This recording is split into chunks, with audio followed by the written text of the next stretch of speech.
क्या आपने कभी अपने आप से यह सवाल पूछा है, मैं इस संसार में क्यों आया हूं?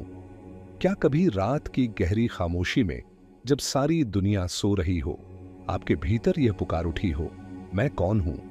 मेरा जन्म क्यों हुआ? यह संसार आखिर है क्या? क्या कभी किसी स्वप्न में या एक गहरे मौन के क्षण में आपके मन ने यह सवाल उछला हो कि यह जीवन का असली मकसद क्या है? अगर आपके भीतर इन सवालों की एक हल्की सी भी जिज्ञासा जाग रही है, तो इस चैनल को अभी सब्सक्राइब करें। यह संदेश उन सभी तक पहुंचना चाहिए जो ऐसे गूढ़ रहस्यों को जानने की जिज्ञासा रखते हैं, क्योंकि आज हम उस सवाल का जवाब खोजने जा रहे हैं जिसके बाद आपका जीवन, आपकी सोच, आपका नजरिया सब कुछ बदल जाएगा। आपके भीतर जो चेतना है, जो इस शरीर की आंखों से देखती है, जो हर अनुभव को महसूस करती है, जो सुख में हंसती है और दुख में आंसू बहाती है, वह चेतना आखिर कहां से आई? यह शरीर तो मिट्टी का एक ढांचा है जो एक दिन मिट्टी में मिल जाएगा, लेकिन यह चेतना, यह आत्मा, यह तो अनादि है, अनंत है। तो फिर सवाल यह है, क्या यह शरीर पहले था या यह चेतना पहले थी?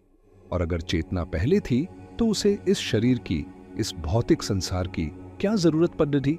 परमहंस योगानंद कहते हैं, आत्मा इस संसार में किसी मजबूरी से नहीं आती, वह एक उद्देश्य के साथ आती है, लेकिन यह उद्देश्य संसार की समझ से परे है।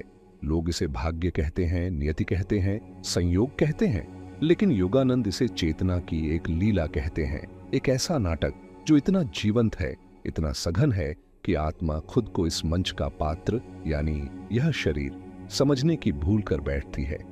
वह अपने असली स्वरूप को भूल जाती है और इस संसार के रंगमंच पर अभिनय करने लगती है, कभी हंसते हुए, कभी रोते हुए, कभी प्रेम में डूबते हुए, तो कभी घृणा में जलते हुए। ईश्वर ने आत्मा को रचा, उसने उसे एक अनमोल स्वतंत्रता दी। वह चाहे तो परमात्मा में लौट आए या चाहे तो इस संसार में भटक जाए। लेकिन सवाल वही है, आत्मा को इस नश्वर संसार में क्यों भेजा गया? क्या ईश्वर अकेला था? क्या उसे किसी की जरूरत थी? क्या वह अपनी ही रची इस दुनिया में आत्मा को इसलिए भेजता है ताकि वह अपने मूल स्वरूप को भूल जाए?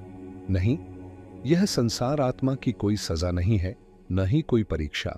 यह उसका प्रकाश है। यह संसार एक ऐसी प्रयोगशाला है जहां आत्मा को खुद को अनुभव करना है, खुद को जानना है। जब आत्मा परमात्मा के साथ होती है तब वह केवल होती है, एक अखंड अनंत शांत अवस्था में।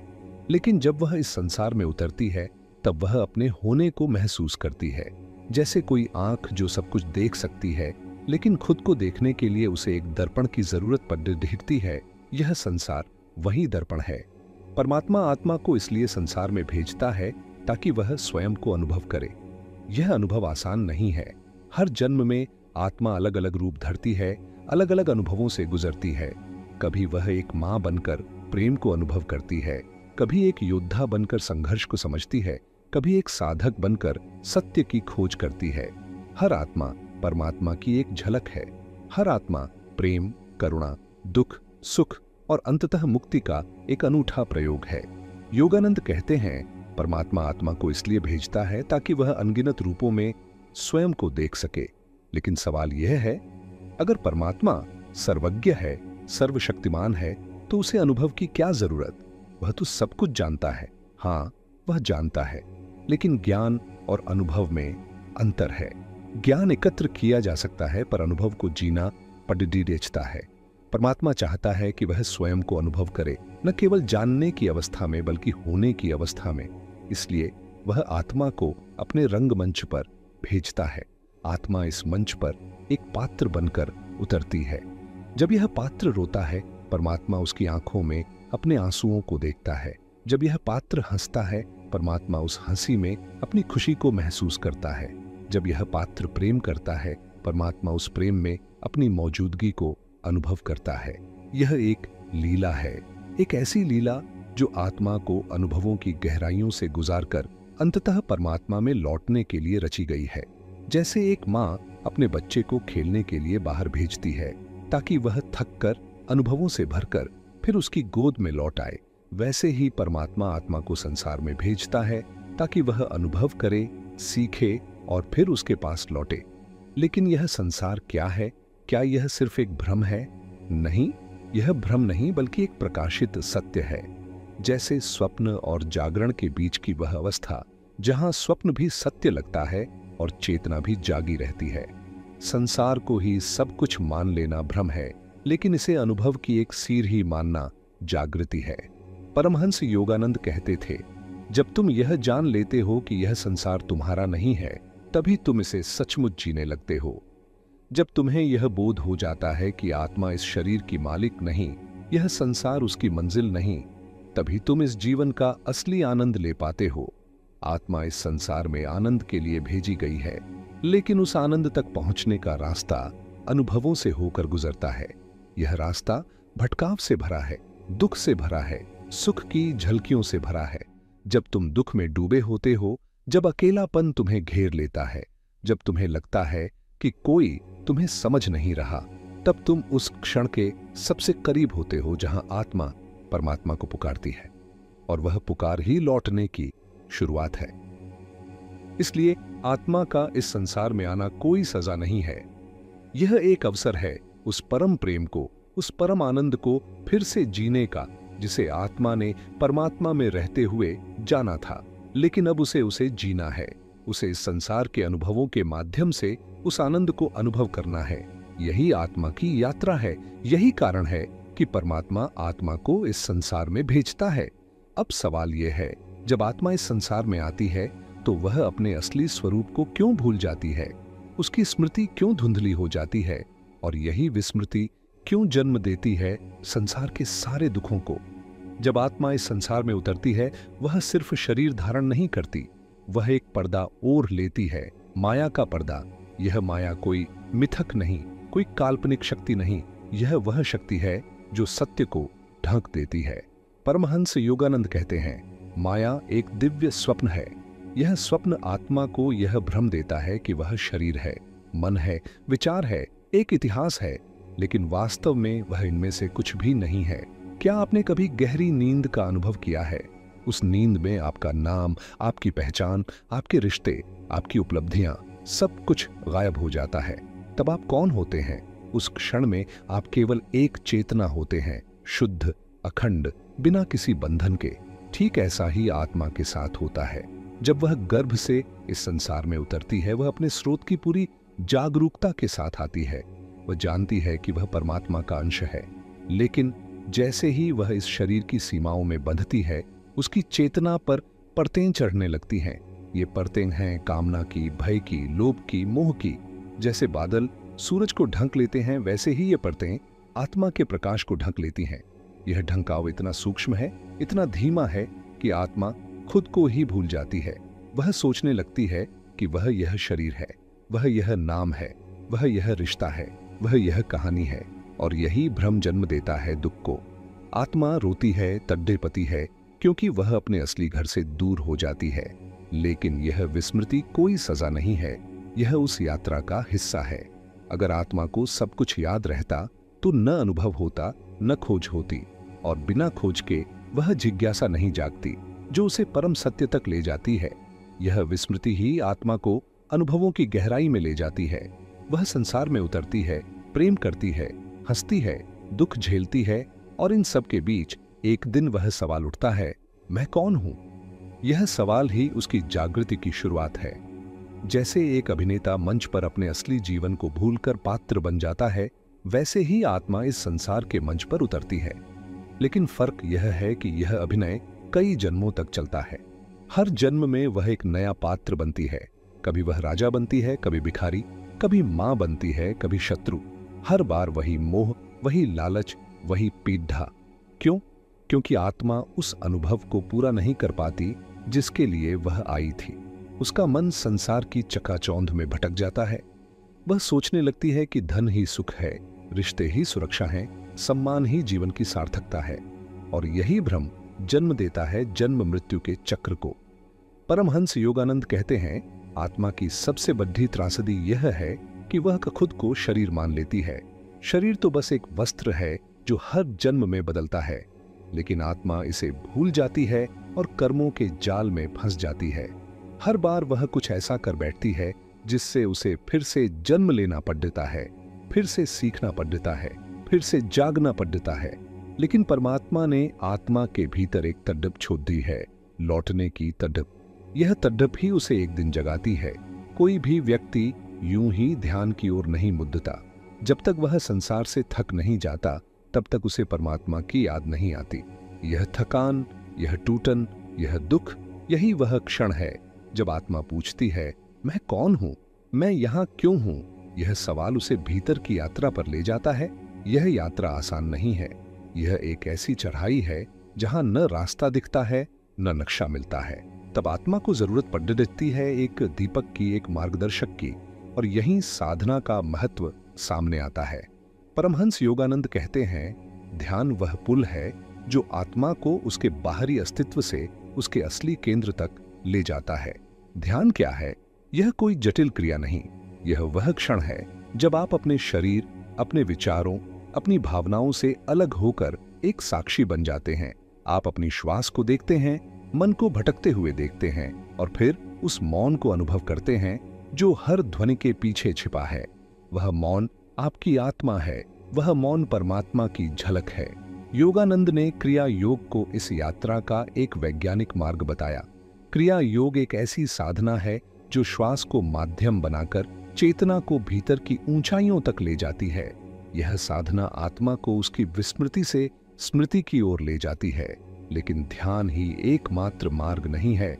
जो लोग प्रेम से भर जाते हैं, उनके लिए भक्ति ही ध्यान बन जाती है। राधा और मीराबाई को देखिए, उन्होंने कोई मंत्र नहीं जपे, कोई विधि नहीं अपनाई, बस कृष्ण को इतने प्रेम से पुकारा कि माया की सारी परतें झलकर राख हो गईं।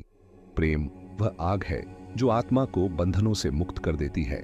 कभी कभी कर्म भी मार्ग बन जाता है। एक माँ अपने बच्चों की सेवा में इतनी डूब जाती है कि वह अहंकार को भूल जाती है। एक साधक मंदिर की सफाई में इतना लीन हो जाता है कि वह अपने मैं को मिटा देता है। जहां मैं मिटता है, वहां आत्मा जागती है। इसलिए योगानंद ने कर्मयोग, भक्ति योग और ज्ञान योग को संतुलित रूप से अपनाया। उनके अनुसार जब ध्यान से अंतर्मन जागता है, प्रेम से हृदय पिघलता है और सेवा से अहंकार टूटता है, तभी आत्मा अपनी विस्मृति से स्मृति की ओर बढ़ती है। लेकिन साधना आसान नहीं है। जैसे ही आप ध्यान में बैठते हैं, मन शोर मचाने लगता है, विचारों की बार आती है, यह सब व्यर्थ है, कुछ नहीं होगा। मन चाहता है कि आत्मा फिर से उसी पुरानी नींद में लौट जाए। इसलिए साधना में धैर्य और निरंतरता सबसे जरूरी है। योगानंद कहते थे, पहले दिन कुछ नहीं होगा, दूसरे दिन भी नहीं, लेकिन 100वें दिन जब मन थक जाता है, तब आत्मा का सूरज उगने लगता है। उस सूरज को देखकर आत्मा पहचानने लगती है, मैं वह नहीं जो दिखता है, मैं वह नहीं जो सोचता है, मैं वह मौन हूं जो इन सब के बीच अडिग है। धीरे धीरे साधना आत्मा को सच्चाई की ओर खींचने लगती है। वह समझने लगती है, मैं शरीर में हूं पर शरीर नहीं हूं, मैं मन का उपयोग करती हूं पर मन नहीं हूं, मैं भावनाओं को देखती हूं पर भावनाएं नहीं हूं, मैं आत्मा हूं, शुद्ध चेतना, परम सत्ता का एक अंश। यह पहली स्मृति है जब आत्मा को अपने घर की गंध मिलती है। यह वह क्षण है जब उसे याद आता है कि वह कहां से आई है और उसे कहां लौटना है। लेकिन यहां यात्रा खत्म नहीं होती। स्मृति तो लौटने लगी है, पर अब सवाल यह है, क्या आत्मा इस संसार में रहते हुए भी पूर्ण रूप से जाग सकती है? क्या वह सांसारिकता के बीच अपने दैनिक कर्तव्यों को निभाते हुए एक योगी की तरह जी सकती है? परमहंस योगानंद ने इसे अपने जीवन में साकार करके दिखाया। योगानंद कहते हैं, आत्मा को संसार से भागने की जरूरत नहीं है, उसे उस चेतना को जगाने की जरूरत है जिससे वह संसार को भी ईश्वर के रूप में देखे। यही है गृहस्थ में योग। योग वह अवस्था नहीं है जहां तुम जंगल चले जाओ और सारी जिम्मेदारियों को छोड़ दो। यह वह दशा है जहां तुम बाजार में रहकर भी, अपने परिवार के बीच रहकर भी, अपने काम को करते हुए भी भीतर से शांत और समाधिस्थ रहते हो। परमहंस योगानंद ने सन्यास को कभी त्याग के रूप में नहीं देखा। उन्होंने कहा, त्याग भीतर होता है, वस्त्रों में नहीं। उन्होंने पश्चिम की दुनिया में जहां उपभोक्तावाद, लालच और अज्ञान का बोलबाला था, वहीं रहकर ध्यान का दीप जलाया। न्यूयॉर्क की सड़कों पर चलते हुए भी उन्होंने भीतर की शांति को बनाए रखा। क्यों? क्योंकि जब आत्मा जागती है तो वह स्थान की मोहताज नहीं रहती। वह हर परिस्थिति में, हर क्षण में ईश्वर को देखने लगती है। जब आत्मा इस अवस्था में पहुंचती है तब ध्यान अब साधना नहीं रहता, वह श्वास बन जाता है। प्रेम अब एक भाव नहीं रहता, वह दृष्टि बन जाता है। कर्म अब बंधन नहीं रहता, वह सेवा बन जाता है। योगानंद कहते थे, कोई भी कार्य अगर पूर्ण चेतना के साथ करो तो वह कर्म ध्यान बन जाता है। जब तुम भोजन बना रहे हो और पूरी उपस्थिति के साथ उसमें डूबे हो तो वह क्रिया एक तपस्या बन जाती है। जब तुम किसी की सेवा कर रहे हो और उसमें अपने मैं को मिटा चुके हो तो वह सेवा ही मुक्ति का मार्ग बन जाती है। आत्मा की यह यात्रा अब बाहर की ओर बहने लगती है। वह संसार में उतरती है, काम करती है, प्रेम करती है, लेकिन भीतर से अछूती रहती है। वह अब संसार की लहरों में बहती नहीं, वह उन लहरों को देखती है और उनके बीच अडिग रहती है। यही वह अवस्था है जिसे भगवद गीता में कहा गया है, कर्म करो, फल की चिंता मत करो।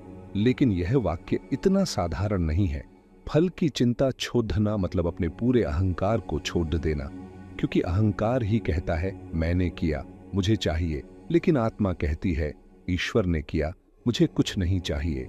योगानंद ने ध्यान के साथ साथ भक्ति और सेवा को भी साधना का अंग बनाया।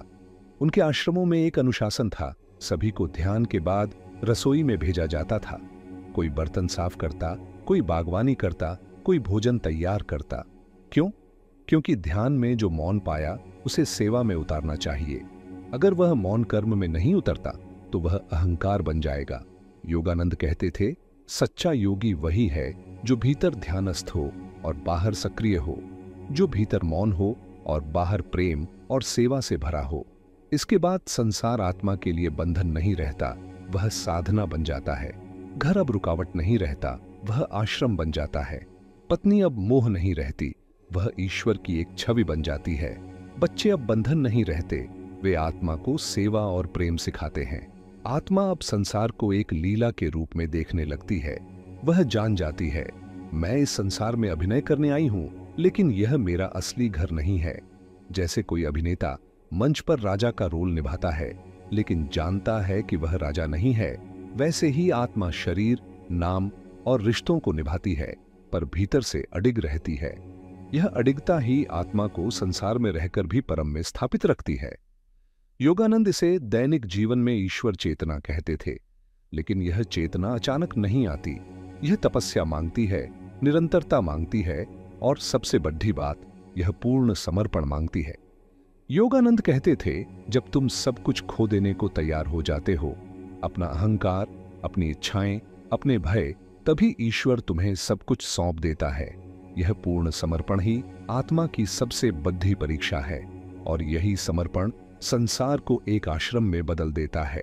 जब आत्मा ने संसार को देख लिया, रिश्तों को निभा लिया, दुख सुख को अनुभव कर लिया और ध्यान में डूबकर ईश्वर के स्पर्श को पा लिया, तब वह एक अंतिम द्वार पर पहुंचती है, मृत्यु का द्वार। मृत्यु जिसे लोग भय से देखते हैं, जिसे लोग अंत मानते हैं, लेकिन आत्मा के लिए यह उसकी यात्रा का सबसे पवित्र मुद्दा है। परमहंस योगानंद कहते हैं, मृत्यु कोई अंत नहीं है, यह एक कमरे से दूसरे कमरे में जाने जैसा है, एक परिवर्तन है, एक नई शुरुआत है। लेकिन यह जानना सिर्फ बौद्धिक नहीं होना चाहिए, यह अनुभव होना चाहिए। मृत्यु से डरना आत्मा की नींद का प्रतीक है और मृत्यु से प्रेम करना उसकी पूर्ण जागृति का संकेत है। योगानंद अपने जीवन में मृत्यु का अभ्यास करते थे।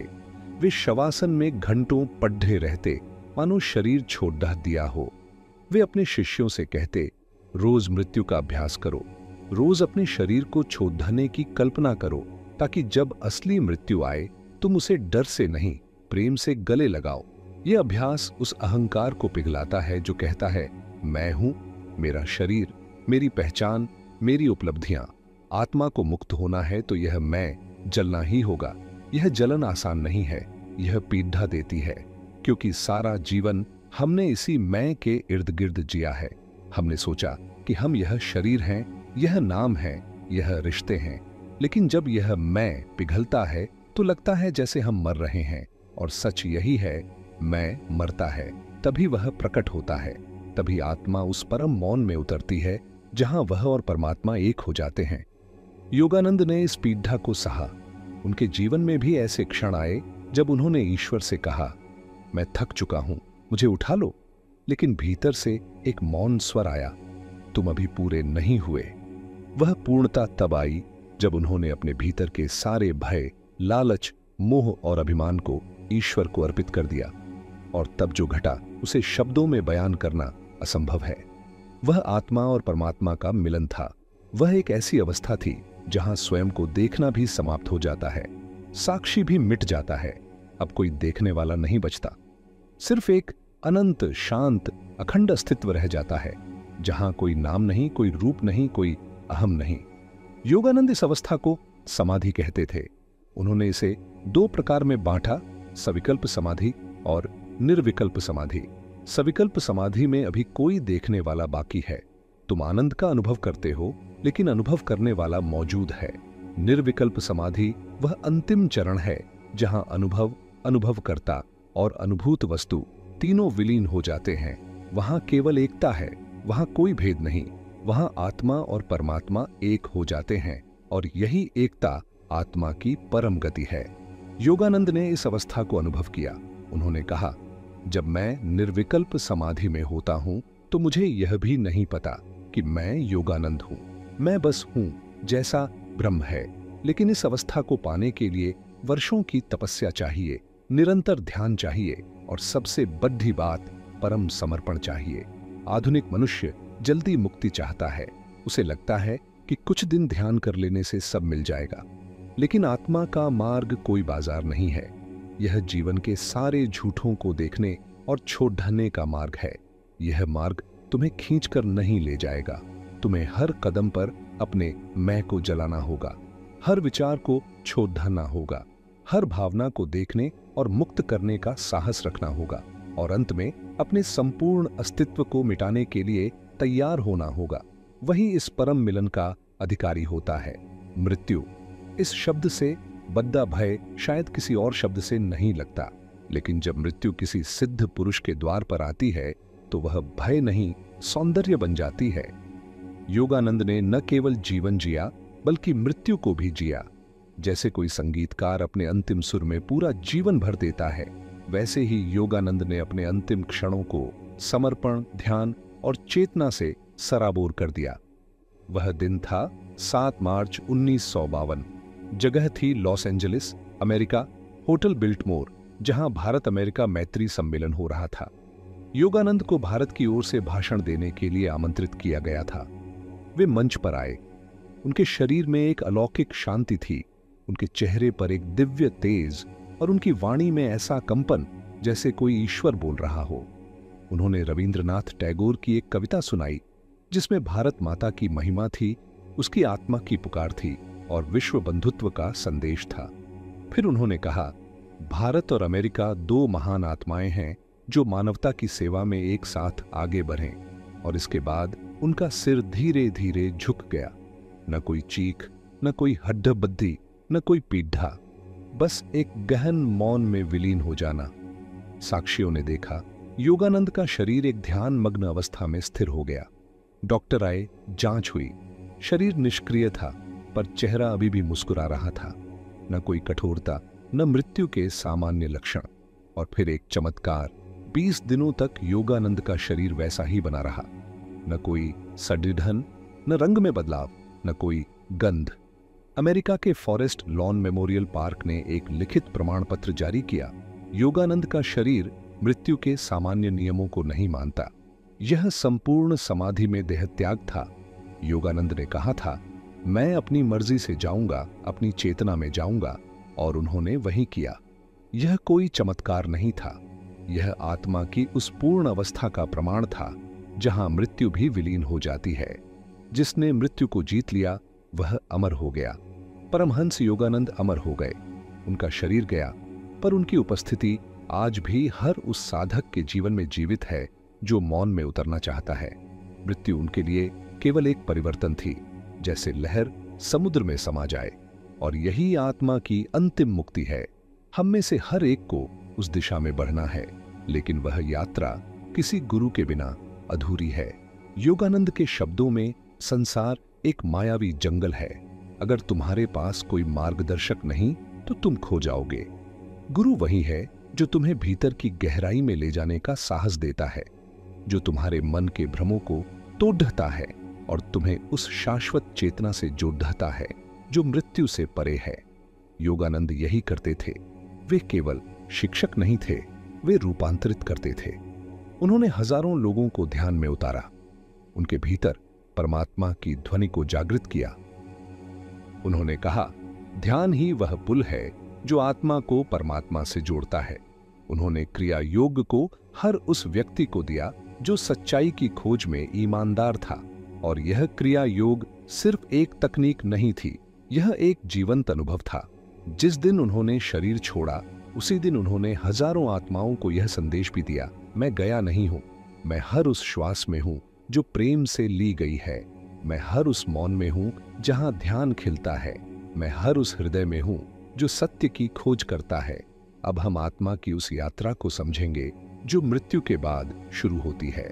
परमहंस योगानंद के अनुसार मृत्यु के बाद आत्मा की असली यात्रा क्या है? क्या वह पुनर्जन्म की ओर जाती है या ब्रह्म की गोद में समा जाती है?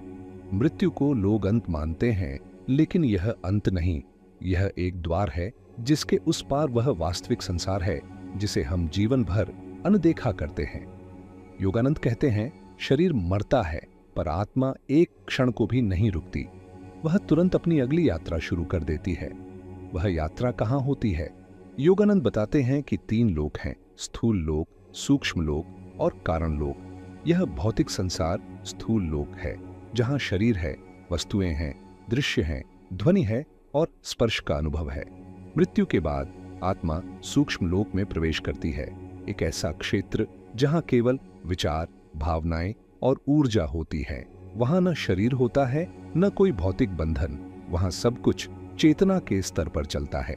लेकिन यह सूक्ष्म लोक भी कई स्तरों में बटा है। जैसे जैसे आत्मा शुद्ध होती जाती है, वह ऊंचे सूक्ष्म क्षेत्रों में छड़ती जाती है। वहां प्रकाश है, शांति है और वह आनंद है जिसकी हम यहाँ कल्पना भी नहीं कर सकते। लेकिन जिन आत्माओं ने अपने जीवन में केवल भौतिक सुखों का पीछा किया, जो क्रोध, वासना, लोभ और हिंसा में डूबी रहीं, वे मृत्यु के बाद नीचे के सूक्ष्म क्षेत्रों में जाती हैं। वहां दुख है, अंधकार है और भटकन है। योगानंद कहते हैं, मृत्यु केवल उस चेतना को उजागर करती है जिसे तुमने जीवन भर पोषित किया। अगर तुमने प्रेम, ध्यान और मौन को जिया, तो मृत्यु तुम्हें ईश्वर की ओर ले जाएगी। अगर तुमने द्वेष, हिंसा और अज्ञान को जिया, तो मृत्यु तुम्हें भ्रम और पीड़ा की ओर ले जाएगी। इसलिए वे कहते हैं, मृत्यु से पहले ही मरो, ताकि मृत्यु जब आए तो तुम्हें ले जाने के लिए कुछ न बचे। यहां वे अहंकार की मृत्यु की बात कर रहे हैं। अब सवाल यह है, क्या आत्मा को मृत्यु के बाद तुरंत अगला जन्म मिलता है? नहीं, हर आत्मा का एक विशिष्ट कर्म होता है, एक विशेष कंपन, एक विशेष खिंचाव। सूक्ष्म लोक में आत्मा तब तक ठहरती है जब तक उसका अगला जन्म कर्मों के अनुसार निर्धारित नहीं होता। यह ठहराव कुछ आत्माओं के लिए क्षण भर का होता है, तो कुछ के लिए युगों तक चलता है। लेकिन कुछ आत्माएं सूक्ष्म लोक से आगे कारण लोक में चली जाती हैं। कारण लोक वह जगह है जहां विचार भी लय को प्राप्त हो जाते हैं। वहां केवल आनंद है, एक अखंड प्रकाश और ईश्वर की उपस्थिति। इसे समाधि कहते हैं और यह वही स्थान है जहां केवल सिद्ध आत्माएं पहुंचती हैं। योगानंद कहते थे, जब तुम ध्यान में इतने गहरे उतर जाते हो कि देह, मन और विचार पीछे छूट जाते हैं, तो तुम उस स्थिति का अनुभव जीवन में ही कर सकते हो जो मृत्यु के बाद केवल संतों को मिलती है। यानी तुम मृत्यु से पहले ही जान सकते हो कि मृत्यु के बाद क्या होगा, और यही एक साधक का सबसे बड़ा सौभाग्य है। लेकिन यह रास्ता आसान नहीं है। यह कोई किताब पढ़ने से नहीं मिलता, यह गुरु की कृपा से मिलता है और यह निरंतर साधना से मिलता है। योगानंद ने इसी हेतु क्रिया योग की दीक्षा दी थी, ताकि आत्मा मृत्यु से पहले ही उस ईश्वर से जुड़ जाए जिसे पाने के लिए यह जन्म मिला है। उन्होंने कहा, मृत्यु जीवन का अंत नहीं बल्कि परम लक्ष्य है, और मृत्यु के पार ही तुम्हें अपने वास्तविक स्वरूप का अनुभव होता है। अब हम आत्मा की उस यात्रा को समझेंगे जो पुनर्जन्म की ओर ले जाती है। परमहंस योगानंद की दृष्टि से पुनर्जन्म की सच्चाई क्या है, क्यों और कैसे आत्मा बार बार जन्म लेती है, और क्या इस चक्र से मुक्ति संभव है। पुनर्जन्म कोई शब्द नहीं है, यह आत्मा का एक चक्र है। यह चक्र तब तक चलता है जब तक आत्मा अपने मूल को नहीं पहचान लेती। योगानंद कहते हैं, मनुष्य एक शरीर नहीं है बल्कि एक आत्मा है जो शरीर रूपी वस्त्र को कुछ समय के लिए धारण करता है। जब शरीर नष्ट होता है तो आत्मा मरती नहीं, वह अपने पुराने वस्त्र को उतारती है और नया वस्त्र धारण करने की यात्रा पर निकल पड़ती रहती है। यही पुनर्जन्म है। लेकिन क्यों आत्मा बार बार जन्म लेती है? योगानंद इसका जवाब कर्म के सिद्धांत में देते हैं। हर विचार, हर भावना, हर कर्म एक बीज की तरह आत्मा में अंकित हो जाता है। जब यह बीज फल देने के लिए तैयार होता है तो आत्मा को एक ऐसा जीवन खींच लाता है जहां वह अपने कर्मों का अनुभव कर सके। अगर जीवन अधूरा रहा, अगर प्रेम अधूरा था, अगर घृणा अधूरी थी, अगर कोई इच्छा अधूरी रही, तो आत्मा लौटती है। पुनर्जन्म उसी अधूरेपन को पूर्ण करने का माध्यम है। योगानंद कहते थे, हर जन्म एक अवसर है कि आत्मा अपनी नींद से जाग जाए, अपने वास्तविक स्वरूप को पहचाने और संसार के मोह से मुक्त हो जाए। लेकिन अधिकतर आत्माएं इस अवसर को गंवा देती हैं। वे फिर से वासना, क्रोध, मोह, लोभ और अहंकार में उलझ जाती हैं, और फिर उनके कर्मों की ऊर्जा उन्हें अगली बार उसी रंगमंच पर एक नए पात्र के रूप में खड्डा कर देती है। कभी राजा बनकर, कभी भिखारी बनकर, कभी मां बनकर, कभी शत्रु बनकर। हर बार आत्मा वही रहती है, केवल कहानी बदल जाती है। क्या आत्मा जानती है कि वह जन्म ले रही है? नहीं। मृत्यु के बाद जब आत्मा सूक्ष्म लोक में होती है, वह कुछ समय तक अपने पिछले जीवन की स्मृतियों से जुड़ी रहती है। वह अपने कर्मों को, अपने अनुभवों को देखती है। लेकिन जैसे ही वह अगली यात्रा के लिए उतरती है, वही स्मृति धुंधली हो जाती है। जैसे कोई गहरी नींद से उठे तो उसे स्वप्न का केवल अस्पष्ट अंश याद रहता है, वैसे ही आत्मा को अपने पिछले जीवन की छाया मात्र अनुभव होती है।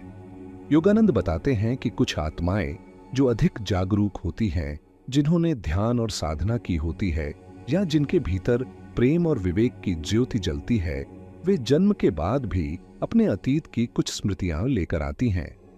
इसलिए कुछ छोटे बच्चे अचानक ऐसी भाषा बोल लेते हैं जो उन्होंने कभी नहीं सीखी।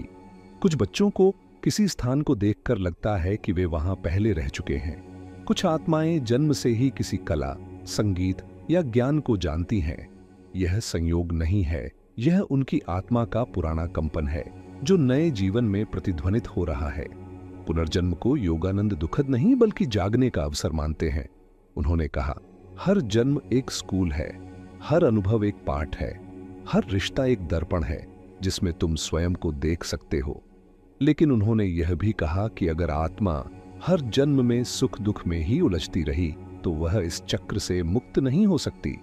पुनर्जन्म तब एक बंधन बन जाता है जब आत्मा स्वयं को शरीर मान लेती है। लेकिन जब आत्मा जान जाती है कि मैं शरीर नहीं, मैं ब्रह्म स्वरूप हूं, तब यह चक्र टूटने लगता है। क्रिया, योग और ध्यान की गहराइयों में उतरकर आत्मा इस चक्र को देख सकती है, समझ सकती है और अंततः इससे मुक्त हो सकती है। योगानंद कहते हैं, जब आत्मा पूर्ण रूप से जाग जाती है तब वह पुनर्जन्म को अस्वीकार कर देती है। फिर उसे कोई कर्म बांध नहीं सकता, कोई बंधन उसे खींच नहीं सकता। वह मुक्त हो जाती है, वह मोक्ष को प्राप्त करती है। अब हम आत्मा की उस अंतिम यात्रा को समझेंगे।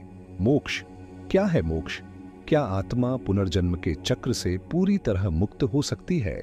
क्या परमहंस योगानंद ने स्वयं मोक्ष की अनुभूति की थी? और क्या एक साधारण व्यक्ति भी उस परम अवस्था को पा सकता है?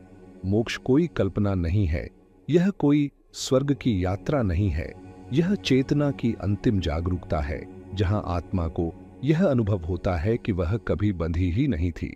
परमहंस योगानंद कहते हैं, मोक्ष का अर्थ है न मन बचता है, न शरीर, न कोई संकल्प, न कोई इच्छा, केवल मौन, केवल परमात्मा। जब आत्मा जन्म और मृत्यु के चक्र को पूरी तरह पहचान लेती है, जब उसे यह साक्षात्कार हो जाता है कि वह न विचार है, न नाम, न स्मृतियां, न यह कहानी, तब आत्मा उस क्षण मुक्त हो जाती है। लेकिन क्या मोक्ष मृत्यु के बाद मिलता है? नहीं। मोक्ष एक अनुभूति है, एक ऐसा मौन जो अभी जीवित अवस्था में ही घट सकता है। योगानंद ने कई बार कहा, मोक्ष मरने के बाद की स्थिति नहीं है, यह तुम्हारे भीतर अभी घट सकता है, अगर तुम पूर्ण रूप से जाग जाओ। उनकी शिक्षाओं की सबसे सुंदर बात यह थी कि उन्होंने मोक्ष को भविष्य की स्थिति नहीं बताया, बल्कि इसे वर्तमान की चेतना में स्थित एक दर्पण कहा, जिसमें अगर तुम ध्यान से देखो तो तुम्हें अपनी असली पहचान दिखेगी। जब वह पहचान मिलती है कि मैं यह शरीर नहीं, मैं यह मन नहीं, मैं यह कथा नहीं, तब तुम्हें एक शांत आकाश का अनुभव होता है। वहीं से मोक्ष की झलक शुरू होती है। योगानंद की आत्मकथा में एक चमत्कारी वर्णन है। उन्होंने अपने गुरु श्री युक्तेश्वर से पूछा, गुरुदेव, क्या आपने मोक्ष पाया है? गुरु ने मुस्कुराकर कहा, पाया नहीं, केवल पहचाना है। यह वाक्य अपने आप में संपूर्ण सत्य है। मोक्ष कहीं बाहर से नहीं आता, वह पहले से ही भीतर छिपा है। जैसे सूर्य बादलों के पीछे छिपा हो, वैसे ही आत्मा का प्रकाश मोह, अहंकार और वासनाओं के बादलों में छिप जाता है। जब ध्यान, प्रार्थना, साधना और समर्पण की वर्षा होती है तो ये बादल छुटते हैं और मोक्ष का सूर्य प्रकट होता है। क्या हर आत्मा मोक्ष पा सकती है? हाँ, क्योंकि हर आत्मा में वही बीज है, वही ब्रह्म, वही प्रकाश। लेकिन कुछ आत्माएं अपनी खोज को स्थगित कर देती हैं। वे संसार में रम जाती हैं, नाम, यश, सत्ता, प्रेम, भय और मोह में उलझ जाती है। लेकिन योगानंद कहते हैं, एक न एक दिन हर आत्मा को उस मार्ग पर लौटना ही है जहां वह स्वयं से मिल सके। उनकी क्रिया योग पद्धति इसी अंतर्ज्ञान की यात्रा का विज्ञान है। उन्होंने न केवल मोक्ष की बात की, बल्कि उसका मार्ग भी दिखाया।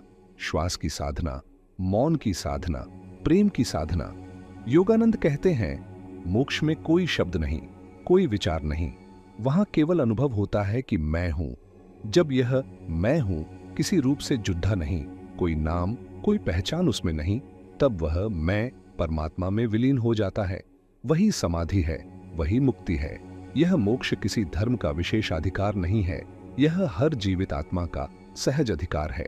चाहे वह भारत में जन्मी हो या अमेरिका में, चाहे वह किसी मंदिर में हो या शून्य में, जहां खोज है वहां मोक्ष संभव है। यही परमहंस योगानंद की सबसे दिव्य देन थी। उन्होंने दिखाया कि एक साधारण व्यक्ति भी अपने भीतर छिपे परम को पा सकता है, अगर वह सच्ची तीव्रता से खोज करे। अब हम आत्मा की उस अंतिम यात्रा को समझेंगे जो मृत्यु के बाद घटती है। सूक्ष्म शरीर क्या है? परमहंस योगानंद की मृत्यु के समय जो घटनाएं घटी, वे आज भी रहस्य बनी हुई हैं।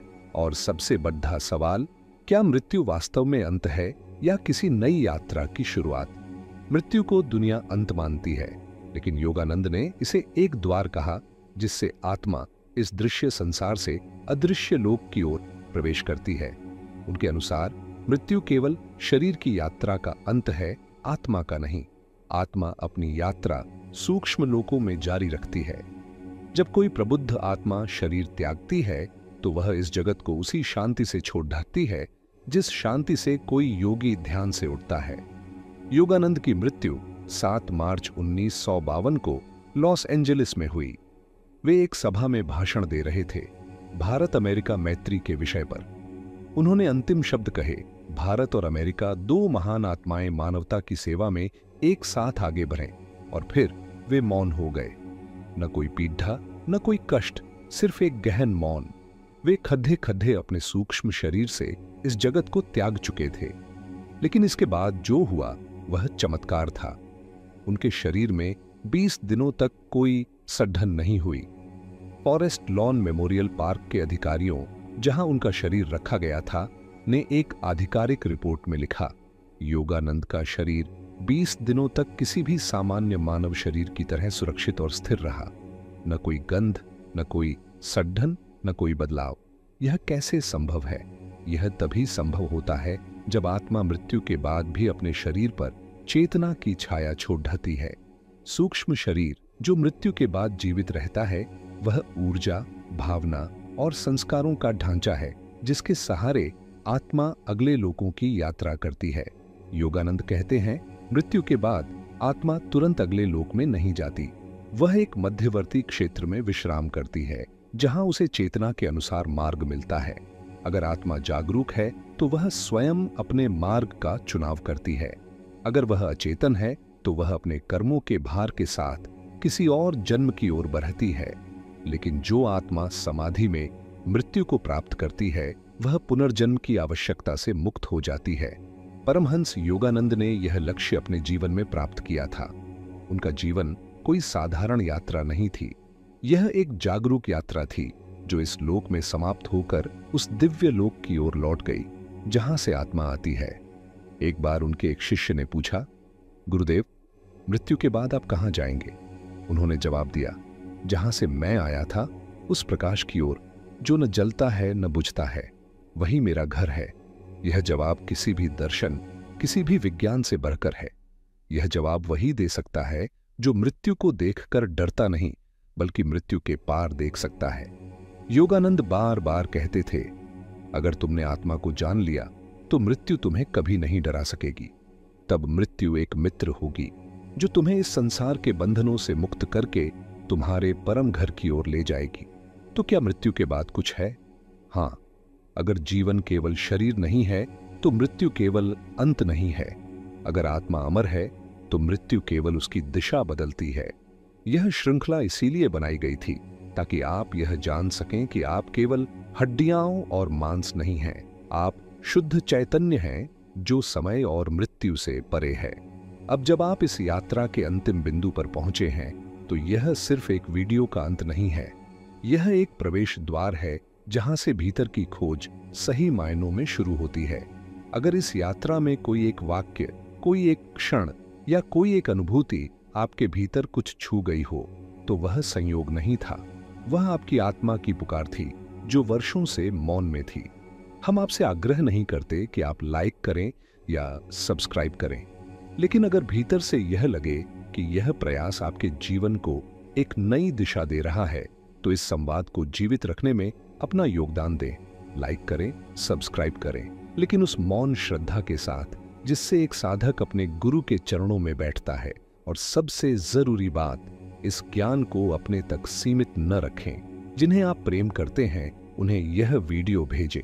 हो सकता है वे भी वर्षों से उस सवाल के जवाब की खोज में हों जो आज आपने सुना।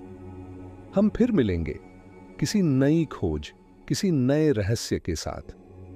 तब तक अपना ख्याल रखें। धन्यवाद।